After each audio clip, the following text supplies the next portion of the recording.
मेरे ऊपर 20 करोड़ रुपए का मुकदमा चल रहा है, क्योंकि इसका नाम मैंने दिया मरकहा विधायक। मरकहा विधायक कोई कहीं पर सापा के साथ में है, जो हमारा इंडिया गठबंधन है। हाँ। और यहाँ पर जो है, क्योंकि यहाँ पर ये जो प्रत्याशी यहाँ पर सिर्फ कांग्रेस है, ये सापा है नहीं, तो यहाँ पर जो है आम आदमी पार्टी भी इनके साथ में। और यहाँ पर इसलिए बोल रहा हूँ पूरे प्रदेश में ऐसा है, तो वो क्या है, विधायक स्वयं जो है 10 मिनट में आपसे लपट पड़ेगा। मानसिक हालत ठीक नहीं है उसकी, वो पहले से ही है ऐसा। अब हम लोग ये जान नहीं पाए शिवराज सिंह चौहान कैसे टिकट दे दी, समझ नहीं आया। शिवराज सिंह चौहान के पैर छूने का मामला हो, सीओ कांड में जब हम गए तो सीओ कांड में हम लोगों ने जो है 14 घंटा पानी में डूबे, गुंडे लेके साथ में चलने वाला आदमी है। पुराना इनका ट्रैक रिकॉर्ड जो है, एडीआर रिपोर्ट, हम लोग जो नेता हैं, हम लोग की एडीआर रिपोर्ट कहती है कि कौन कितना क्रिमिनल है, इसके 97% का मार्क है। नमस्कार, आपका बहुत स्वागत है। मध्य प्रदेश में राजनीति लगातार गरमाई हुई है और 17 तारीख को मतदान होना है मध्य प्रदेश में, और अब समय बहुत कम बचा हुआ है। जो नेता है वो लगातार जनसंपर्क में है, रैलियां कर रहे हैं, जनसभाएं कर रहे हैं, वही कार्यकर्ता भी लगातार सक्रिय दिखाई दे रहे हैं। मध्य प्रदेश में जो आहट आ रही है वो बदलाव की आ रही है। हम इस वक्त मौजूद है सिमरिया विधानसभा में, और सिमरिया विधानसभा में भी आलम कुछ ऐसा ही दिखाई दे रहा है। सिमरिया विधानसभा के जो मौजूदा विधायक है वो केपी त्रिपाठी हैं, लेकिन विपक्ष में इस बार अभय मिश्रा उतर आए हैं, यानी कांग्रेस के साथ अभय मिश्रा है, दमखम से उतरे हुए हैं। जनसंपर्क तगड़ा चल रहा है, लेकिन सिमरिया वालों का क्या कुछ कहना है, ये बातचीत करते हैं। भाई साहब, क्या कुछ माहौल है सिमरिया का? सिमरिया विधानसभा का माहौल ऐसा है कि यहाँ पर जो है हर घर में जो है, जो 5 मतदाता अगर हैं, 5 मतदाताओं में से जो है 4 मतदाता कांग्रेस के साथ में है।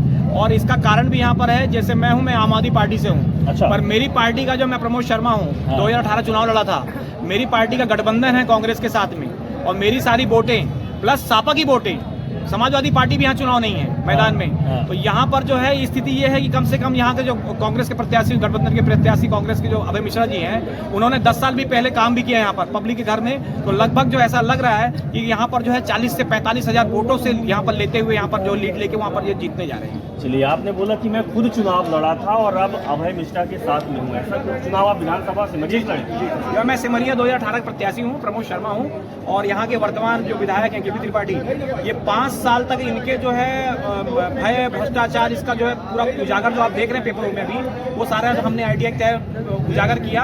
और मेरी पार्टी ने निर्णय लिया कि 7 विधानसभा में चुनाव लड़ना है, लेकिन इस विधानसभा में हमारा गठबंधन है, इस विधानसभा में उन्होंने प्रत्याशी नहीं उतारे। आपको रोकना चाहूंगा, क्योंकि ये गठबंधन तो हमें प्रदेश में कहीं दिखाई नहीं दिया। ये व्यक्तित्व का गठबंधन है या पार्टी का गठबंधन? पूरे प्रदेश में ऐसा गठबंधन है। हम लोग 230 सीट में सिर्फ 64 सीट लड़े हैं। अच्छा। बाकी सभी जगह में 160 सीट से ऊपर में हम लोग इसी प्रकार है। कोई कहीं पर सापा के साथ में है, जो हमारा इंडिया गठबंधन है। हाँ। और यहाँ पर जो है, क्योंकि यहाँ पर ये जो प्रत्याशी यहाँ पर सिर्फ कांग्रेस है, ये सापा है नहीं, तो यहाँ पर जो है आम आदमी पार्टी भी इनके साथ में। और यहाँ पर इसलिए बोल रहा हूँ पूरे प्रदेश में ऐसा है, जो कि लोग सपोर्ट जो है, जो लोग कर रहे हैं। बाकी 7 विधानसभा हमारे लोग चुनाव लड़े हैं, वो अपनी जगह में सब चल रहे हैं। चलिए ठीक, हम बात करेंगे। 5 साल यहाँ पर बीजेपी का राज रहा है, बीजेपी के एमएलए रहे हैं, केंद्र राज्य में भी सरकार रही है।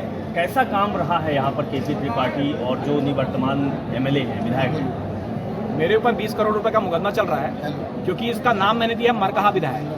मरकहा विधायक मैंने कहा है मरकहा। अरे भाई, मरकहा क्या होता है? मरकहा ये होता है ये कि ये अभी जैसे आप बात करें, आप अगर बात करें उनसे, बोले कि मेरे घर में हैंडपंप गड़बड़ हो गया है, तो अभी देख रहा हूँ वीडियो, एक जगह एक आदमी बोल दिया हैंडपंप नहीं बना पाए, तो उसको भगाए, हटाओ करके।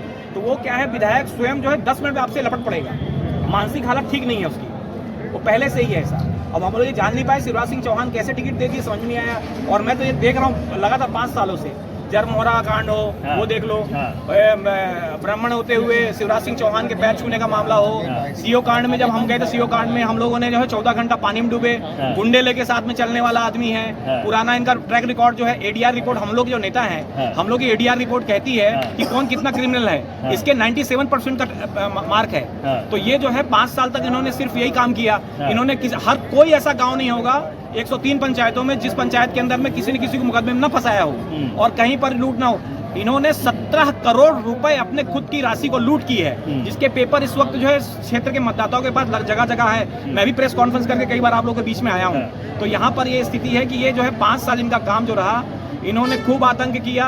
इन्होंने जगह जगह पे छोटे मामले में, जैसे अभी आप देखिए, अभी बता रहा हूँ आपको मैं, जो इनका गांव हरदी है, हरदी गांव में इनकी जमानत जब्त हो जाएगी। कारण यह है कि चुनाव, जो पंचायती चुनाव हुआ था, एक बड़ा जनप्रतिनिधि गांव के चुनाव में इंटरेस्ट लेता है, एक आदमी जीत गया, तो 7 लोग जो चुनाव लड़े थे उनकी वोटें इनके अगेंस्ट जाएगी। इस बार जमानत जब्त वहाँ शुरू होगी। अच्छा। और ये इस बार एक रिकॉर्ड है। हाँ। यहाँ पर जब से बीजेपी चुनाव लड़ी है, सबसे कम वोट पाने वाली सुधा सिंह है। हाँ। सुधा सिंह 12,000 पे रुक गई थी। हाँ। उससे भी कम वोट पे इस बार ये रुकने जा रहे हैं। मतलब ये जो है 10,000 वोटों से ऊपर नहीं जाएंगे। नेताजी देखो एकदम लगा सूट लगा हुआ है। पता चला कि स्लीपर चप्पल पहनने वाले आप कहीं से सकता है कोई जो क्या है। इस समय सिमरिया में वक्त है बदलाव का। हाँ। जन जन ने ठाना है हाँ। कि सिमरिया में परिवर्तन लाना है। हाँ। परिवर्तन है हम लोगों के मन में, हाँ। पूरी जनता में, आम जनमानस में। हम गांव-गांव गए हैं, लोगों के मन में एक बात बन गई है कि मध्य प्रदेश में कांग्रेस की सरकार बन रही है। माननीय कमलनाथ जी पुनः नेतृत्व करने जा रहे हैं। उनके वचन पत्र जो है जनमानस ने पढ़ा है। और जो पूर्ववर्ती सरकार थी, भारतीय जनता पार्टी सरकार 20 वर्षों तक रही है, चाहे व्यापम घोटाला हो, चाहे पटवारी परीक्षा का घोटाला हो, चाहे अन्य परीक्षाएं हो, हमारे बेरोजगार साथी सब हताश हैं, विद्यार्थी हताश है, नौजवान हताश है। कोई किसी प्रकार का रोजगार धंधा या रोजगार उन्मूलक कोई भी बात जो है जन कल्याण के लिए इन्होंने किया नहीं है। इसलिए समस्त युवा, समस्त किसान इस समय परिवर्तन के मूड में है। और वो परिवर्तन जो है विकास के लिए, और सिमरिया हमारा विकास चाहता है। माननीय अभय मिश्रा जी हमारे पूर्व विधायक थे, उन्होंने सिमरिया में इतने कार्य किए हैं कि चाहे हमारे तहसील को दर्जा दिलाने का काम रहा हो, चाहे हमारे सिमरिया में सामुदायिक स्वास्थ्य केंद्र बनाने का रहा हो, ककड़ेरी जैसे दुर्गम गांव के लिए सड़क पहुंचाने का काम किया हो, कटाई जैसे गांव के लिए सड़क पहुंचाने का काम किया उन्होंने, गांव-गांव में नहरों का जाल बिछाया उन्होंने, यहाँ सिंचाई का रकबा बढ़ाया उन्होंने। और उनके मन में जो जज्बा है काम करने का, तो पूरे क्षेत्र में एक लहर चल पड़ी है कि माननीय अभय मिश्रा को इस बार कांग्रेस पार्टी से जिताना है। भाई साहब, सिमरिया में भय बहुत है, तो अभय की जरूरत आन पड़ी है क्या? बिल्कुल जरूरत है सर। अभय के अलावा कोई भय हटा ही नहीं सकता सिमरिया का। इतना भरोसा, हाँ, इतना भरोसा भाई मिश्रा के ऊपर कैसे आप? हमारे लोगों को भरोसा जिला में, सिमरिया की बात नहीं, हमारे रीवा जिला में अभय मिश्रा जैसे कोई नेता नहीं है। हाँ, और हम लोगों को उन्हीं के साथ में रहना है और उनको ही जिताना है। और और कमलनाथ के जो है उनका कभी झूठ नहीं बोले, जितना बोलते हैं वो सत्य नहीं करते हैं। और बीजेपी में तो ऐसा कि मोदी से लेकर के झूठ बोलते हैं। अच्छा, जितने वो बोले हैं उसमें एक भी लागू नहीं किए। शिवराज मामा 18 साल में कुछ नहीं किए।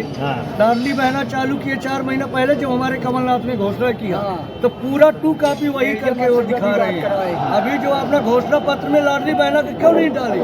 डालना चाहिए योजना चलाना, लेकिन वो ऐसा नहीं किए। वो केवल बेवकूफ बना चाहिए।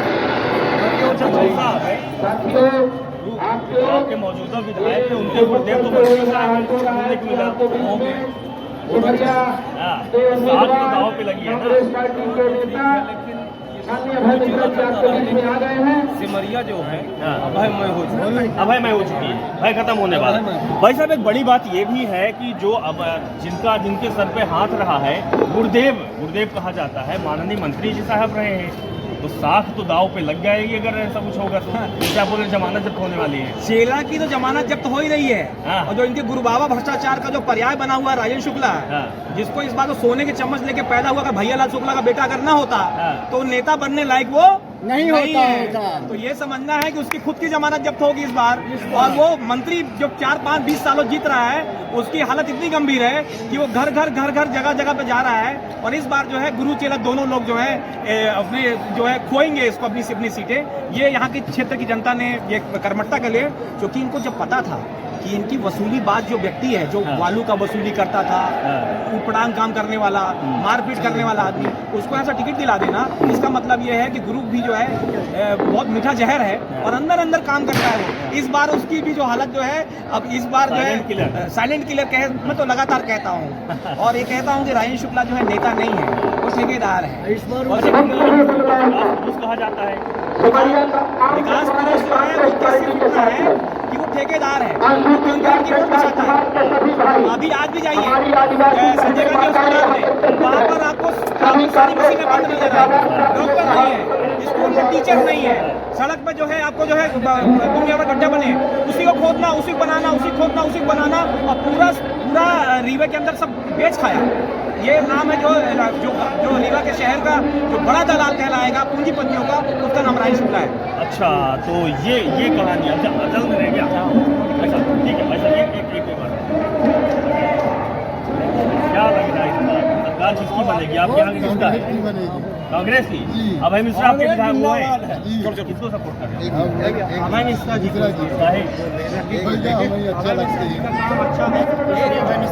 भैया हम स्लीपर चप्पल पहने लगे उन्हीं के कारण, बाकी स्लीपर चप्पल यहाँ शिवाजी को नहीं पहन सकता है। देखिए भैया स्लीपर चप्पल पहने लगे उन्हीं के कारण। पहले नंगे पाँव चलते थे, पहले नंगे पाँव नहीं चलते थे, पहले इतना कीचड़ होता था कि क्या बताया, चल नहीं पाते थे। अगर आदमी कोई भी नेता यहाँ से बढ़िया आता है, पहले उन्हीं की देना, इसकी वजह से वो यहाँ पे खड़ा होता है। कहाँ बीच में आ जा रहे हो? क्या भाई साहब क्या कहेंगे चुनावी माहौल के बारे में? सबसे बड़ी समस्या यह है कि जब से केपी त्रिपाठी चुन के या विधानसभा सिमरिया में आए, या पहले अपना की जो विधायक रहे अभय मिश्रा जी, उनका यह आतंक से कौन, उनका अभय जरूर नाम है, तो भयभीत लोगन का नहीं करे। भाई केपी त्रिपाठी जब से विधानसभा सिमरिया में आए तो लगातार जनता का टोल करत जाते, को अगर कुछ बोल जाए उनके विरोध में तो अगर आदमी जितने हैं वहाँ पहुँच जाए ही मार पीट करी है। अब मार पीट है कि गुंडा है? अरे गुंडा राज पूरा भैया इनका तो एकदम, अब का बता दे कि इनकर पूरी स्थिति 50 मील पहले वो जो 16 पिक्चर चलत रही, तुम कहे कि अगर कौनो रोई लड़का तो महतारी ऊपर दादू चुप हो जा, नहीं गब्बर आ जाये, लड़का का डेरवावत रहे। डायलॉग ये डायलॉग रहा। अब यह डायलॉग होगा केपी त्रिपाठी सिमरिया के, दादू पटाख न बोले नहीं विधायक आ जाये। इनकर यह कहानी है, अब पूरे क्षेत्र में व्यक्त है, यह गांव नहीं हर गांव में यह कहानी है। अपना अगर बात कर दे केबल टूटी, जाके कहीं आवे केबल हम बनवा देंगे, तुरंत फोन लगाई वहीं के खड़े खड़े, इनका स्टाइल ही जेब से फोन नहीं करी, अपना कोनो बात हो लगाई फोन, अब ही हम सुधरवाए दे। वह काम 5 साल बीती का भा नहीं भैया, तू काहे के विधायक है? इन मरवावे के विधायक, इनका नाता और रिश्तेदार अपने विधायक रहे 5 साल, इनकर मामो विधायक अपने कहत रहा, भाई विधायक कहत रहा, सब विधायक रहे, जहाँ मौका पावे तो हमार विधायकी है। तो ये हमने बात की सिमरिया के लोगों से। सिमरिया के लोग इस बार साफ तौर पे कह रहे हैं कि बदलाव लाएंगे, कांग्रेस पार्टी की सरकार बनेगी, लेकिन मौजूदा जो विधायक है वो बीजेपी के हैं, केपी त्रिपाठी हैं, अभय मिश्रा उनके विपक्ष में खड़े हुए हैं, लगातार जनसभाएं चल रही हैं, दमखम लगा रहे हैं। लेकिन अब देखना दिलचस्प होगा कि आने वाले चुनाव, मतलब 17 तारीख जो मतदान पड़ेगा वो किसके पक्ष में पड़ेगा, और 3 तारीख को जब रिजल्ट निकलेगा उस समय क्या अभय की सरकार बनेगी या फिर केपी त्रिपाठी की, यानी कि जो भोपाल में सरकार बननी है वो कमल खिलेगा या फिर कमलनाथ, ये देखना बेहद दिलचस्प होगा। ऐसी खबरों के लिए अपना जरूर जुड़े रहिए। नमस्कार।